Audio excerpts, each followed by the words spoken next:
this is an iHeart podcast. Guaranteed human.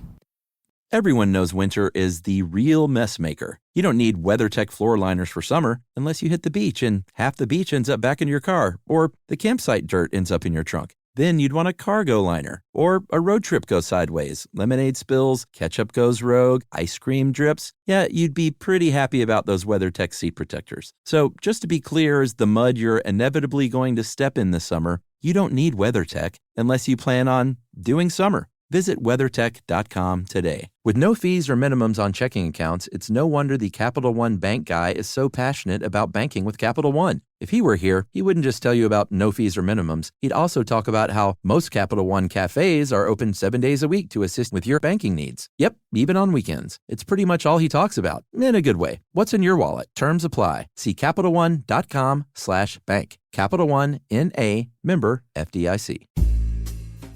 Hi everyone, it's Josh here, and for this week's SYSK Selects, I've chosen our episode on schizophrenia. First of all, please excuse the rampant use of the word schizophrenic. We know better now. And delight in a clip of Wesley Willis's Rock and Roll McDonald's. If you've never heard of Wesley Willis, go check him out, as I clearly want you to do throughout this episode. And also, note that there is a rare corrections rather than listener mail, a corrections segment that apparently just didn't take off, probably because we would have just ended up doing nothing but corrections for episodes. At any rate, I hope you enjoy this one. It's a good one. Welcome to Stuff You Should Know from HowStuffWorks.com.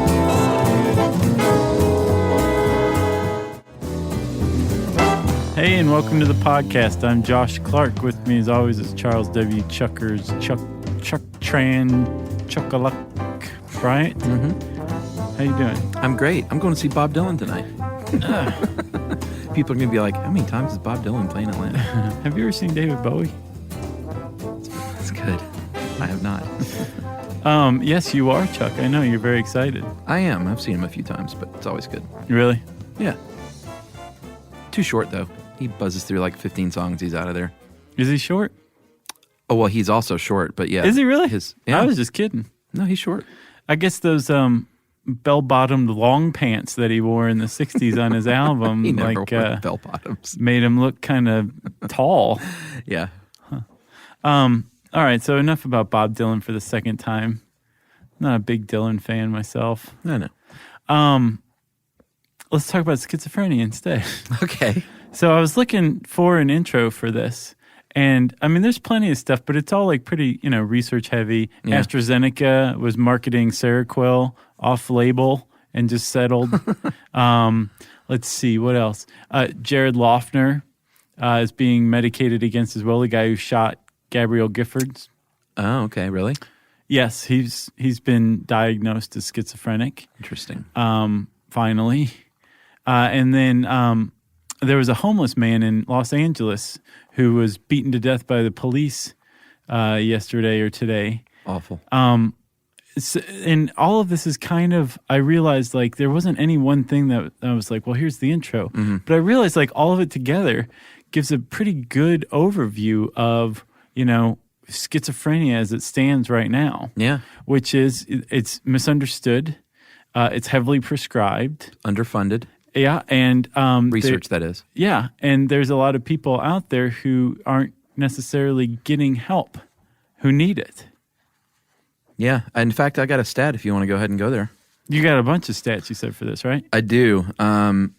If you want to talk about people getting help or needing help and not getting it, 6% of schizophrenics are homeless. Yeah, 6% are in jail or prison.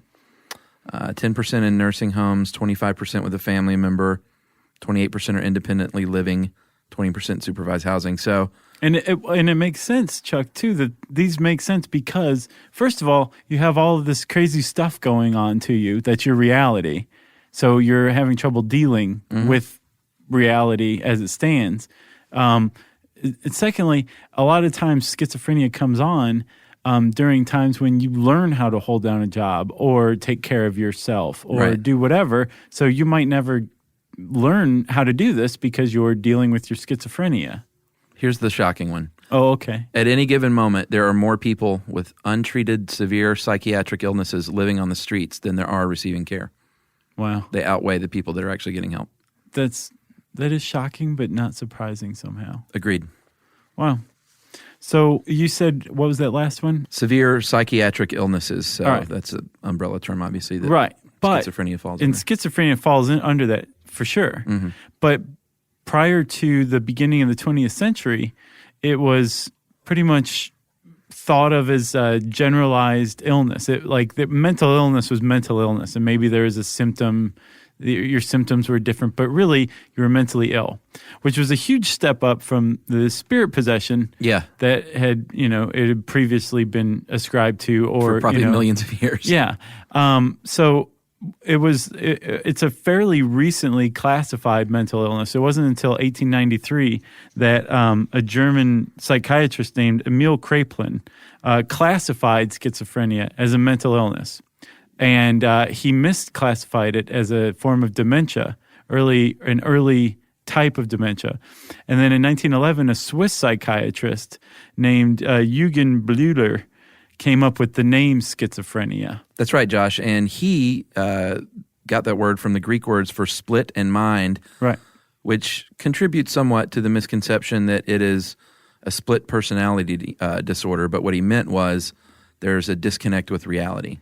Right. The mind splits from reality, which today that's how you still perceive schizophrenia, but rather than split, we use the word break. There's a psychotic break. Yeah, and we should go ahead and just, since that is a common misconception, it is entirely different than split personality disorder, which they call dissociative identity disorder now. Mm-hmm.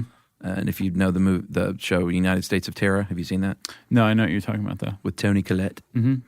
She has split personality disorder on that show, and that's the one that you always see in the movies where you have multiple personalities and they don't know about each other, and one dominates the other. And isn't that what All About Eve was about?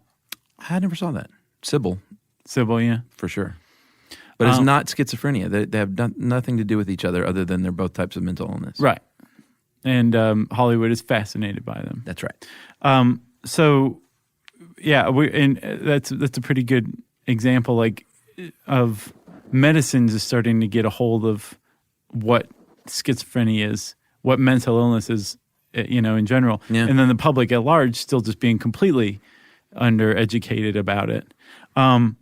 So let's educate people about it. Yeah, I want to say too that this is like a lot of conditions and disorders that develop later in life.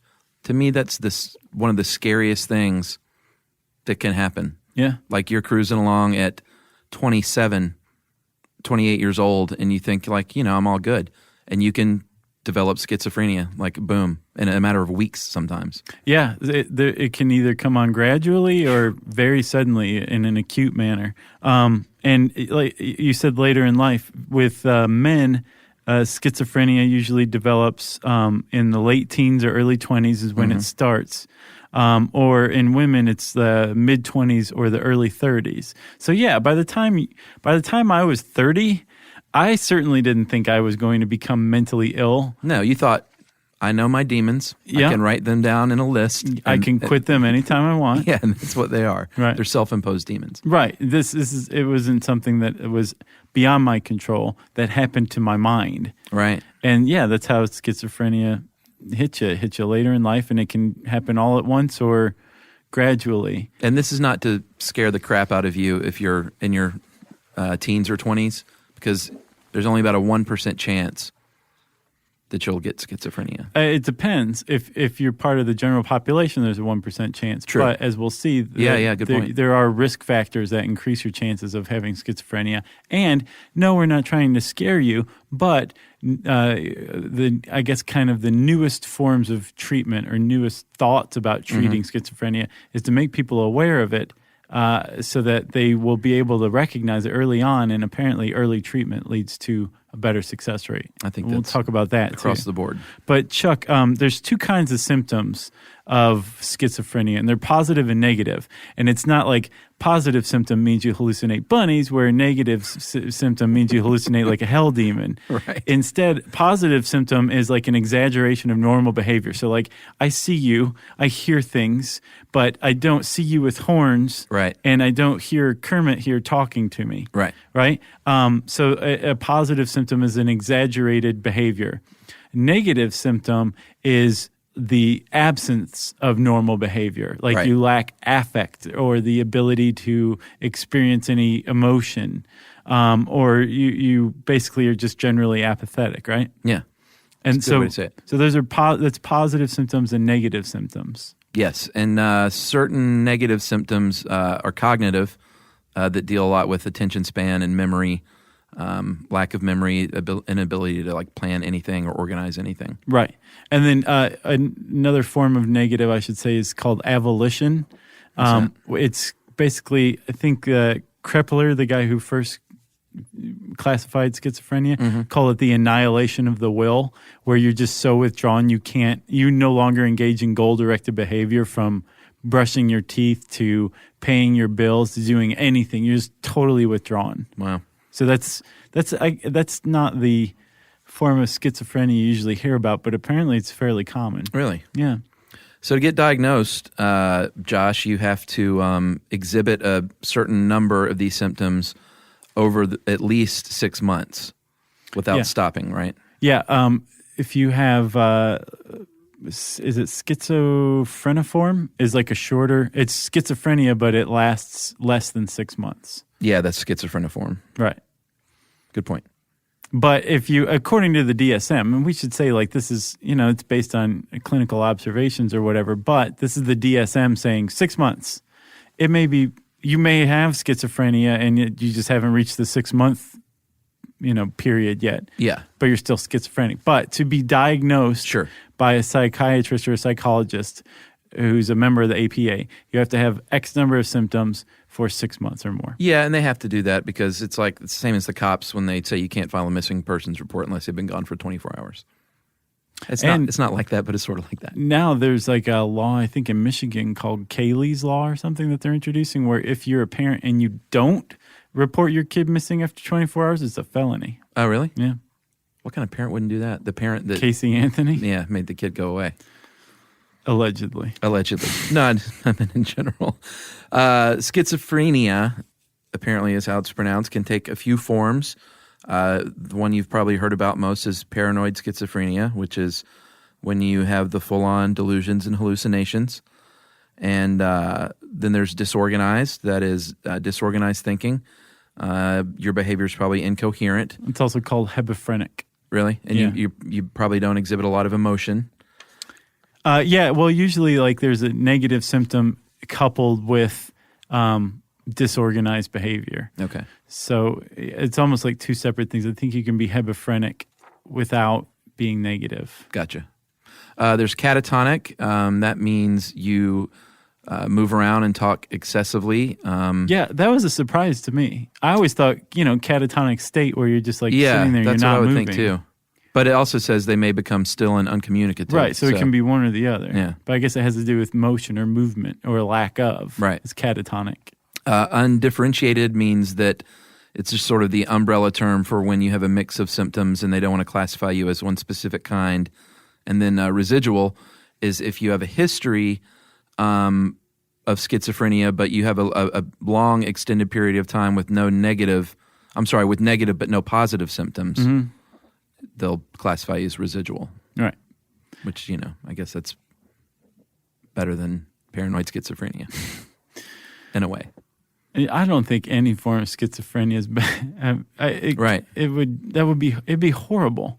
Yeah. This is a horrible disease. It is. That's like the Curb Your Enthusiasm when Larry asked if someone had good Hodgkins. From the Party of Five episode is what he was referencing when Charlie got sick. He had quote unquote good Hodgkins, and they were like, they were so offended. They were like, there is no good Hodgkins. He's like, yeah, but one's better than the other, right? And they were just like, you're such a jerk. Does it never seen end like that? Huh? Yeah, pretty much. And then we mentioned schizophreniform, which is an abbreviated version of schizophrenia. And then this one has to be just horrible. Schizoaffective disorder. It's any kind of schizophrenia coupled with a mood disorder like depression. Yeah. Right?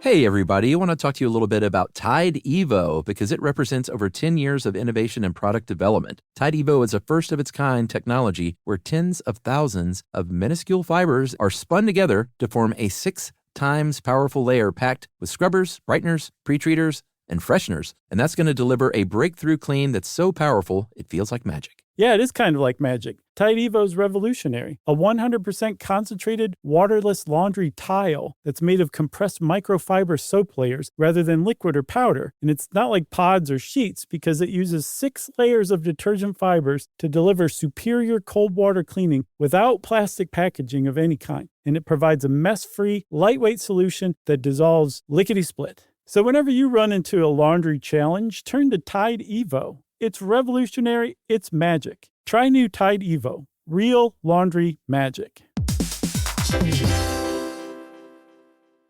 Everyone knows winter is the real mess maker. You don't need WeatherTech floor liners for summer unless you hit the beach and half the beach ends up back in your car, or the campsite dirt ends up in your trunk. Then you'd want a cargo liner, or a road trip goes sideways, lemonade spills, ketchup goes rogue, ice cream drips. Yeah, you'd be pretty happy about those WeatherTech seat protectors. So just to be clear, as the mud you're inevitably going to step in this summer, you don't need WeatherTech unless you plan on doing summer. Visit WeatherTech.com today.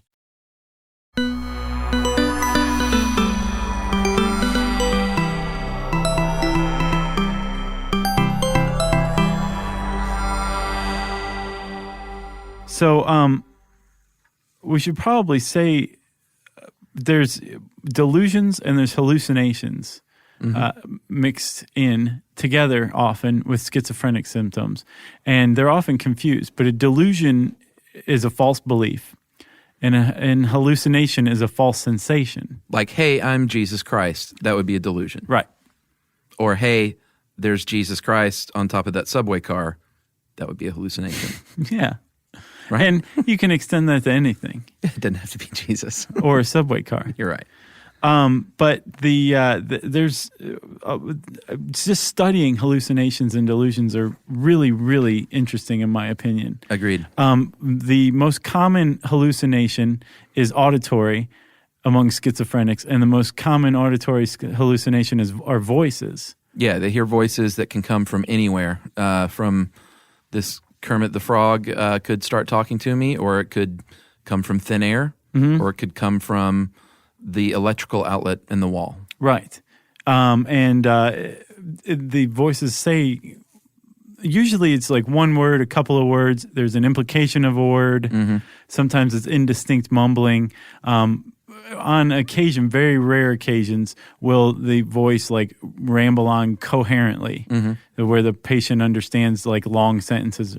But they also may be commenting on what the person's doing is very common. Yeah, usually it's not a voice that they recognize, although that can happen as well. Yeah. Right? And then sometimes there's more than one voice, and even more disconcertingly, the voices will argue about the patient. Yeah. Which, that's, wow. Well, there's a guy on MARTA that I see that, and a lot of people that you see that are walking down the street screaming out loud, there's probably a pretty good chance that they might be paranoid schizophrenics. Yeah. And they are yelling at the voice in their head. That reminds me of the stand-up bit I saw when I was a kid in the 80s. This guy was like, this comedian said he was walking down the street and he walked past this guy who was talking to himself and he was just mumbling. He sounded so angry. And the comedian goes, and I thought, man, that guy is really crazy. He's talking to himself. And then I thought, wait, who am I talking to? Yeah, that's a good point. Yeah. I talk to myself all day long. I have arguments in my head. Yeah. But of course, it's not the same thing. No. No, you don't have two voices arguing over what you're doing at that moment and what's best for you, or whether you should hurt somebody or hurt yourself. Not making light of that. And the reason that a frightening percentage of schizophrenics kill themselves is a lot of times because the voice in their head may command them to do so. Right. There's such a thing as commanding hallucinations, which is sometimes they could be suggestive, like maybe we should go outside for a while, or they could be like, go outside. Yeah. You know? And it's not always scary. Like they point out, sometimes it's, hey, you need to shave again. Right. And you'll go shave again. Yeah, it can be innocuous, but it can lead to violence. Yeah. Or it can urge violence. Apparently, the vast majority of people who suffer dangerous command hallucinations are able to suppress them. Right. But it's a struggle. And, this is going on in this person's head. Yeah, and rarely, and I wondered about this too before I got to that point in the article that you sent me, rarely do you hear like really great things. Like, you're doing great today and you should go pick that fantastic flower and smell it. You know, it's interesting that it usually takes a dark turn. Yes, it is. And they don't know why. No, they don't. There's also hallucinations of touch, haptic hallucinations, which sound pretty awful. Yeah. Things are crawling on you. Things are inside of you trying to get out. Your bowels are shriveling. You're being jolted by electricity is a very common one. Yeah. And then delusions, obviously, or any false belief. There's some that, like, you are Jesus Christ. That's a delusion, right? Right. But there was one subcategory that caught my attention that I wasn't aware of. It's called delusion of reference. Yeah, tell me about that. Well, it's basically like every single thing that goes on in life is full of meaning, right? So like in this Brown University sheet I sent you, there's a like a waiter leaving a crumb on the table. That's purposeful. It's an insult to the patient. Like the busboy or the waiter did that on purpose as an insult. Or the street lights coming on all of a sudden is a signal for everybody to swarm on you and finally take you away or kill you or whatever. Right. Like everything in life has meaning, and it's making you. It's fueling this paranoia. Your mind is turning against you. It's pretty awful. Yeah. Have we said it's awful? Yeah. Okay. Yes, it is quite awful. But people live with this. Yeah. I mean, we painted a dark picture because it is a dark disorder, but the majority of people, in fact, stat time, after 10 years, if you want to know, after 10 years of diagnosis with schizophrenia, 25% completely recover, 25% are much improved and relatively independent, and 25% are improved but require a pretty extensive support network. So that's 75% of people after diagnosis, after a decade, are dealing with it fairly well. That's very hopeful. That's not bad. 15% are unimproved, and 10% unfortunately are dead, probably by suicide. Yeah, well, 10% at least of schizophrenics commit suicide, which is incredibly high because in the general population of the United States, 0.01% of people commit suicide. So 10% to 0.01%. Yeah, and that's people who are successful. They think it could be, attempts could be as high as 55%, people that try to kill themselves. Yeah. Just to, I mean, imagine sometimes the voices say to do it, and sometimes it's just to find peace. Yeah, I was wondering what the breakdown between those two is as well. And then violence is often attendant with schizophrenics, at least in the public mind, right? Yeah, but it's not quite true, is it? You're dangerous. Yeah. Apparently, studies have shown, and I remember reading about this when we talked about latent inhibition, that if you are typically violent when when the symptoms set in your like early 20s or whatever, right? You're going to possibly be a violent schizophrenic. If you're not a very violent person, it's just not part of your personality before the symptoms set in, then you're not going to be a violent schizophrenic. Unless you abuse drugs or alcohol, which apparently vastly increases the chances that you may be a violent schizophrenic. Yeah, and even then I think the violence is generally either self-inflicted or it takes place inside the home, like against your family, which is not good, but point is, if you're walking down the street and sadly you see the homeless man screaming out loud, you don't necessarily need to be afraid that he's about to, attack you in a violent manner. Right. That's probably not going to happen. No. Chuck, let's say you do want to talk to that schizophrenic homeless man over there, but you don't want to make things worse for him, right? But you don't want to ignore him. He's another human being. Mm-hmm. The National Institutes of Mental Health have suggestions, I guess, for talking to schizophrenics, and specifically with their families who have to deal with delusions and hallucinations all the time, specifically delusions. Apparently, you don't contest what they're saying. Yeah, you don't want to say, you're not Jesus Christ. Like, what are you talking about? Yeah, you don't say that. Definitely don't say that. No, you say, I respect your right to believe different things, and I hope you'll respect my right to believe different things, but I politely disagree. Yeah, and what you also don't want to do is agree and say, I know, honey, you are Jesus Christ. Right. You're okay, you're Jesus, and it's fine. Yes. And a lot of people probably take that tack in the family, Well, yeah. First, at the very least, because it's just easier. Mm-hmm. After a while, it's like, yes. Or you get so frustrated, you're like, no, you're not, and you want to shake the person. Right. But yeah, apparently, and I wonder how hard it is to say, well, I respectfully disagree with you. Yeah, I bet it's hard. And if it does go over as well as it seems like it suggested it should. Right. All right, Josh, I think this was really interesting, the recovery in the third world part. Yeah. Apparently, the World Health Organization did a study in the 1960s and found that the recovery rate for schizophrenia in developing nations is higher by a full third than it is in the industrialized world.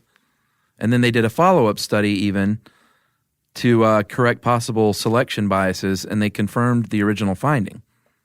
And I thought that was really interesting. And there's a lot of hypotheses, but one of them is that, there might not be a stigma like in the industrialized world, and they're just more readily accepted. And the other is that they might be able to have a job that they can do successfully in here in the West, farming or digging the trench for the farm or whatever. Right. Here in the West, we're very competitive. Yeah, it's hard to get a job that a schizophrenic can maybe successfully complete. Right. And, the rest of us are paranoid enough as it is about losing our jobs. If you are clinically paranoid schizophrenic, then it's probably going to be very difficult to keep your job. True. Or do it in a way that will help you keep your job. That's very true.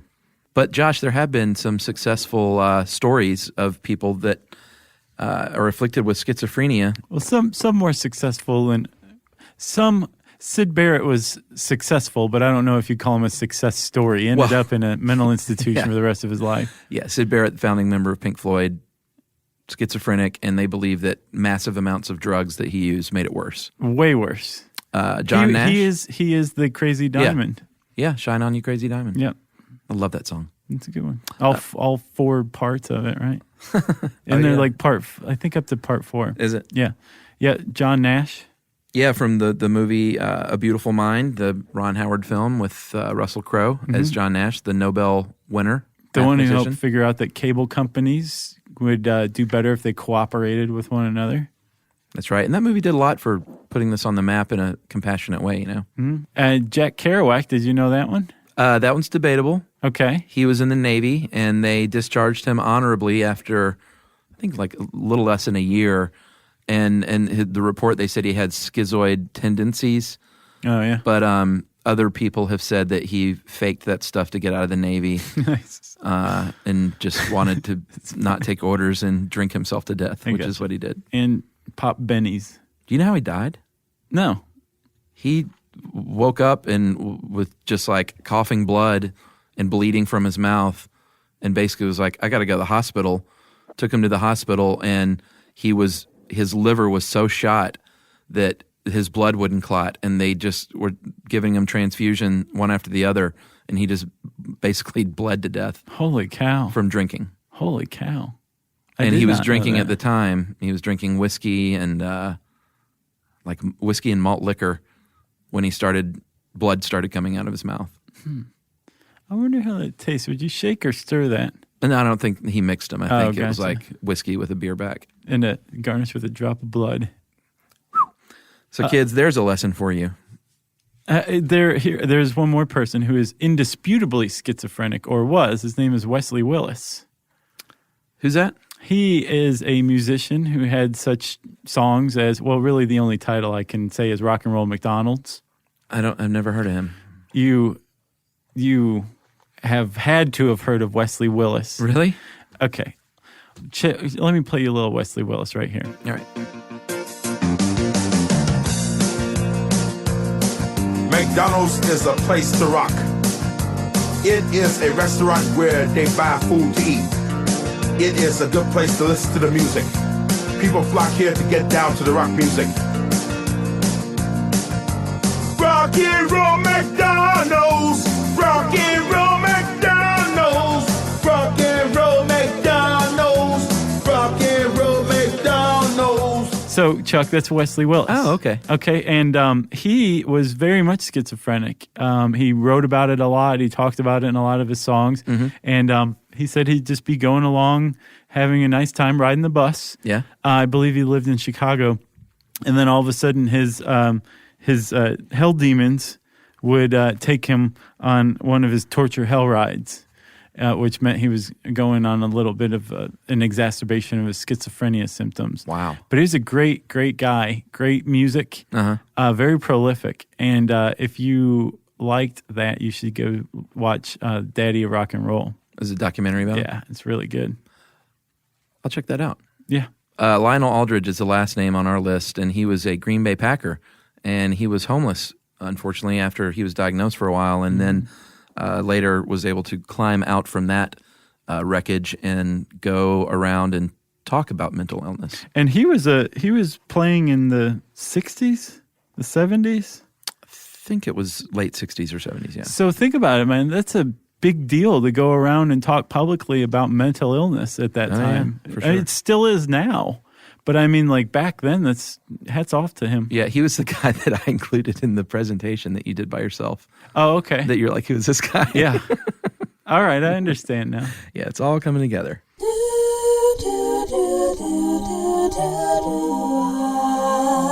Stuff you should know.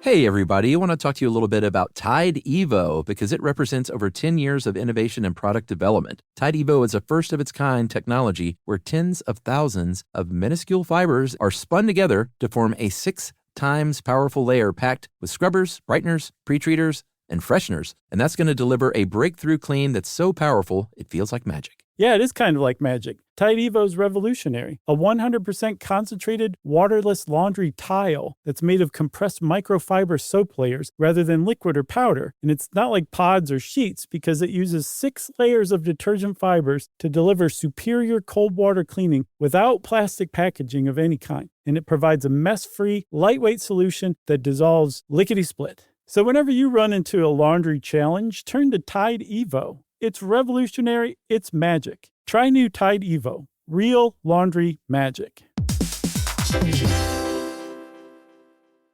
Everyone knows winter is the real mess maker. You don't need WeatherTech floor liners for summer unless you hit the beach and half the beach ends up back in your car, or the campsite dirt ends up in your trunk. Then you'd want a cargo liner, or a road trip goes sideways, lemonade spills, ketchup goes rogue, ice cream drips. Yeah, you'd be pretty happy about those WeatherTech seat protectors. So just to be clear, as the mud you're inevitably going to step in this summer, you don't need WeatherTech unless you plan on doing summer. Visit WeatherTech.com today.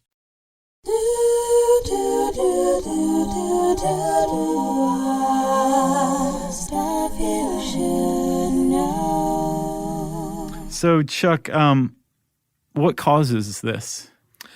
Well, it seems like there are environmental factors and there are genetic factors. They've isolated what they believe are some genes, the DISC1, the dysbindin, the neurogulin, and the G72 genes. Okay. And they think there might be up to a dozen more genes that could impact this. Okay, so the basis of that is that they can't just look at your genes and say you're going to be schizophrenic. Right. It's possible that it's because we just haven't isolated all the genes and don't know the right combination yet. Right. Or it's possible that it's from other causes. One of the theories that's out there right now is that it's the result of an in utero exposure to either a flu or the dread toxoplasmosis. Remember toxoplasmosis? I do. That hijacks rats' brains that's found in cat urine? That's why if you have a cat and you're pregnant, you don't be cleaning up that litter box. Right. And they think that one of the reasons, I guess one of the pieces of evidence that supports this is called the birth month effect. Uh-huh. And the birth month effect is if you were born in winter months or early spring months, you are at a higher risk for becoming schizophrenic later in life. And they think that those are flu months. Yeah. And another aspect of it is apparently the brains of schizophrenics show inflamed white blood cells, which is a sign of an infection. Mm-hmm. And they think that possibly all of us are carrying around a retrovirus encoded in our genes that lies dormant, like MS, right? That under the right circumstances, like early exposure to an infection, can trigger its release or trigger its activation, and it takes 18 to 20 to 30 years to come on. Now you see why people that are pregnant are worried a lot. It's amazing that we've gotten anywhere. I know. Yeah.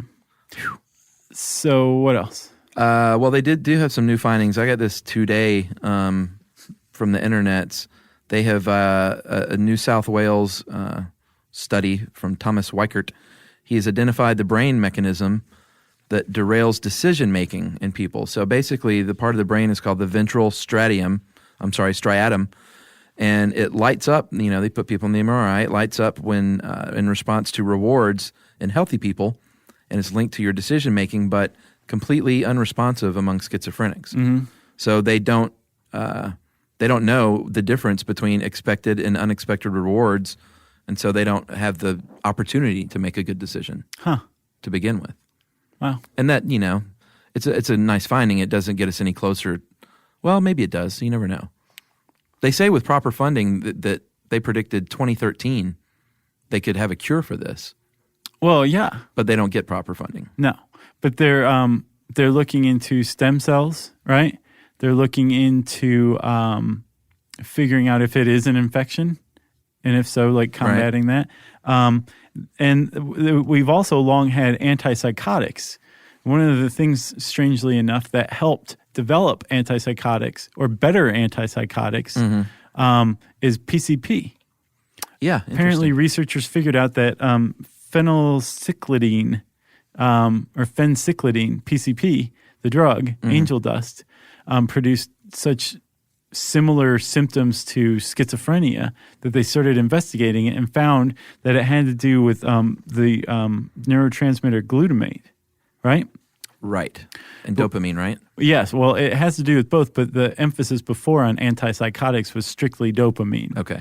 And all it did was keep dopamine in the synapses longer by blocking its reuptake by receptors. That's what antipsychotics do. Yeah. And then in the 80s, after the PCP stuff, they figured out that there was glutamate was involved, and they came up with atypical antipsychotics, and these focus somewhat on dopamine, but more on things like glutamate and its reuptake.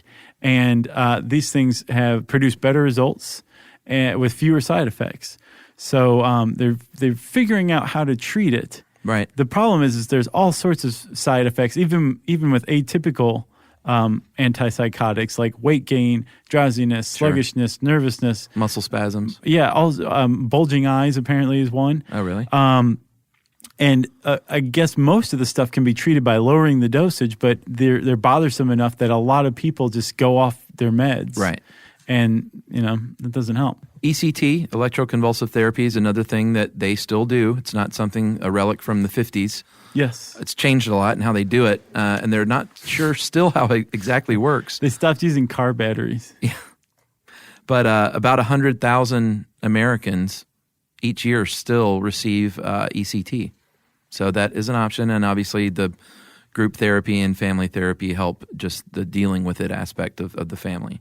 Yes. So we encourage you to seek help as soon as possible. Yeah, and apparently families can help in very little ways. They're encouraged to set small goals Apparently, especially if you have lost your drive or your will as a result of your schizophrenia, or you're disorganized, Right. It can just be compounded by all the, like when your life is disorganized, Sure. it seems just completely unwieldy. Yeah, like where do I start? Right. Now, if that's a symptom of your schizophrenia, it's just that much worse. Right. So if you can help a schizophrenic get back on track by setting small goals and building up their confidence again, apparently that has a measurable effect in their recovery. I'm sure. And then the one of the leading edges of schizophrenia treatment right now is based on this thing called the prodrome, which is the period between the onset of symptoms where you think, maybe I am Jesus Christ, and the time when that seems like your reality. So it's this point where you're starting to have the ideas, but they still seem bizarre or weird, or why am I having these ideas? So if you apparently seek out treatment for schizophrenia, when you start to have these ideas, in the prodrome, the success rate of treatment is through the roof. Really? Like, yes, this British doctor in the late 80s set up shop in these 2 towns outside of London, and he set to work finding every potential early case of schizophrenia he could. And he started treating people with therapy and low doses of antipsychotics. And in 4 years, those 2 towns had 1/10 of the prevalence of schizophrenia than the rest of the country. Wow. Yeah. So apparently, like this prodrome research, there's like clinics that are opening up, and like entire like departments in universities are dedicated to this prodrome period where you can be like, come back, this is reality. Right. Here. Wow. Yeah. And they're successful, or they have been so far.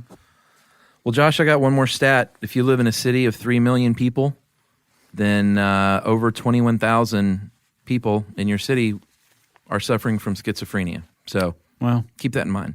Yes. Don't make fun of people. Don't obviously get scared or violent in a reactive way. I don't know that I'm going to say like you should go over and talk to them. Like you might want to just be compassionate and hopefully they're getting help. You know what I'm saying? Yes. Go to schizophrenia.com. You can find all kinds of good information. And if you hadn't already checked out Wesley Willis, check him out. He was a great guy. Check out the Daddy of Rock and Roll. And also, I would say, in addition to how schizophrenia works, required reading for this one is an article called Which Way Madness Lies by Rachel Aviv. It was in the December 2010 issue of Harper's, and I have a link. I'll tweet it. Okay. I'll tweet the link. How about that? That sounds great. If you want more about schizophrenia, there's plenty of it. There's an article and then some on the site. Just type schizophrenia, which again means split mind, That's right. into the search bar at howstuffworks.com, and that brings up what, Chuck? Listener mail? Yes, Josh, specifically corrections, which we haven't done in a long time. Oh, wow, I forgot about those. Yeah, well, we'll correct ourselves on Facebook and stuff, but they mounted up, so I figure we might as well go for it. Okay. How wildfires work. Oh, man, I don't have this guy's name. A couple of people sent this in. The flashpoint of paper is not Fahrenheit 451. I said books. The flashpoint of books is not Fahrenheit 451. It is Fahrenheit 851, Celsius 450, and Ray Bradbury apparently changed the title because Fahrenheit 451 sounds a lot better than Celsius 450, apparently. What was 481? No, Celsius 450 is the flashpoint, or Fahrenheit 851. Oh, 851. That And, sounds just as good as 451, I think. Yeah? Okay. But I assume that as well. Man, I wish I had his name. You know who you are. And it was a very nice correction. Those are the ones we like to read. Then we got a correction on who was the first murderer. Apparently, David says, and he even sent in a copy of 1491 by Charles Mann. What? Where? What? He sent an email. No, not a. He sent a scanned copy of the page. Okay. In 1491, he says, Charles Mann says, although Billington was in fact hanged, at least 2 other Europeans were executed before him. One was convicted for the much more interesting offense of killing his pregnant wife and eating her. So how about that? He said that was on page 55 of 1491? Yeah, there it is. That is crazy. Okay, but still, Billington is a very noteworthy figure, obviously, because he has a whole chapter on him. Sure. And then we got some, first of all, some people wrote in about wildfires in Georgia when I said, Georgia doesn't have wildfires. South Georgia does. And there's actually one going on right now in the Okefenokee. So I misspoke for sure because I was just talking about the North Georgia mountains, which are very lush and green. Mm-hmm. But South Georgia can get quite dry, and there are wildfires in Georgia. Huh. I did not know that. That is true. And then finally, we got an email from an actual Hindu named Kush, Kush, and Kush says, you guys missed a few things. Hinduism technically, only has one god, not a pantheon. It's complicated to explain, especially to non-Hindus, but the general idea is there is one universal soul or god that encompasses everything called the Brahman. Okay, I've heard of that. Not the Broham. And every living thing has a part of that in us called the Atman. The different gods are just different forms of the one Brahman. Also, you didn't properly explain the laws of karma. The law of karma has 3 parts in Hinduism. 1, the performer of an action will get the result. 2, the result of the action will come right at the right time. And 3, good actions bring good results, bad actions bring bad results. And 4th, the gods are technically subject to karma if you also expand the definition of karma to include the law of karma. But he says it was a good podcast overall. You guys really hit it on the head except for these few points. You did not hit it on the head for that. Well, just for that one part. Wow. And finally, he pointed out, and a few other people pointed out, that I was wrong in correcting you with Jainism, and that it's Jainism. Thank you. But I'm going to play you something right now. Okay. Jainism. Okay, that was from dictionary.com. Well, that voice is obviously wrong. Well, maybe so. This is from Merriam-Webster. If it's the same voice, it doesn't count twice. Jainism. Oh. Did you hear that? That's a different voice. Did that one come through, Matt? Okay. And then finally, this is Google definitions, and this is my favorite of all, actually. I don't like where this is going. Jainism. Wow. So I don't know, because I had like 3 other people said, no, man. 3 other robots? No, 3 other real people said, no, it's Jainism. And then I went on YouTube and people said Jainism, so I don't know. Well, I like that it's both. We're both right. Yeah, so let's we're both wrong. Yeah. Yeah. Maybe it's Jainism. Well, we love corrections so much that I managed to forget that we are corrected a lot, or we used to read them. I never forget that we're corrected. Right. But let's do this again soon. Agreed. Go through all 350 episodes, find everything you can that's wrong with them, and then let us know, okay?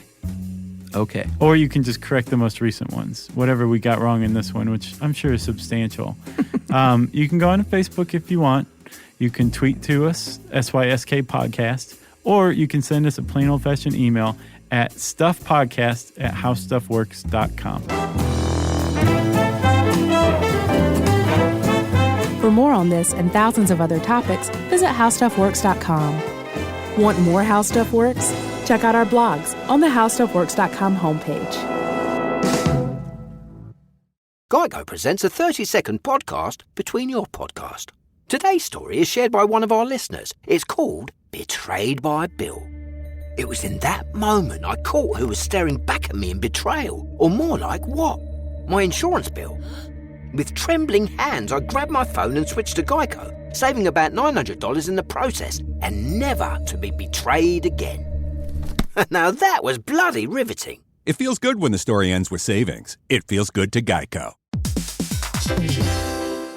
Every parent should know the car ride soundtrack. Are we there yet? How much longer? I'm bored. Well, if you're taking an extensive car ride anywhere and you've downloaded the Lingo Kids app prior to leaving the house, you may experience something strange, right, Chuck? That's right. You may experience silence from the back seat. Your kid may go an entire car ride without asking once if they were there yet. How about that? And by chance of miracle, they may even ask if you could drive longer. Yeah, that's the magic in Lingo Kids. Over 4,000 interactive games, songs, and shows, including their favorite Disney characters. It turns the longest drives into the easiest ones, and honestly, you won't understand why you didn't download it sooner. That's right. Lingo Kids is the #1 entertainment platform for young kids, and it's free to download. Or go plus with the Lingo Kids subscription and unlock even more content your kids won't be able to get enough of. You can save up to 60% on the yearly plan. Just search Lingo Kids in the App Store or Google Play. Lingo Kids, everything kids love.